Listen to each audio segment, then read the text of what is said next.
Because the regime is captive to its own lies, it must falsify everything.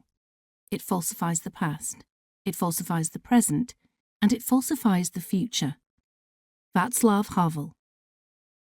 Demilitarized Zone, DMZ, North Korea. As we left Pyongyang, the colour drained away. Pastel-painted high-rises faded to the dirt of open farmland. The world around us shades of muddy brown. It was spring in North Korea, and there were people working in bare feet, but the wind was bitterly cold, and in a few hours it would snow.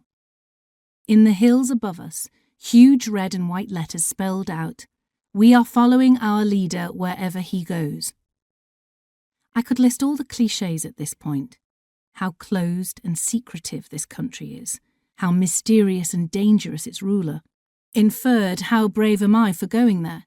But the truth is, journalists like me travel to North Korea every year, or at least they did until it sealed its borders at the start of the coronavirus pandemic.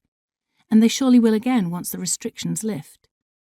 Instead of repeating the stereotypes and the caricatures, I want to take you there with as little melodrama as I can. To take you through the version of history you would hear if you grew up in North Korea, and how it shapes this country and serves the interests of those in power.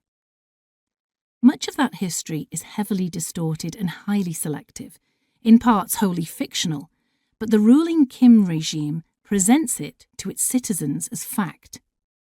Over the last 7 decades, successive leaders have held up this account as evidence for why they must be in power, why they must build up the country's military strength, and why they must have nuclear weapons and long-range missiles that can reach the United States.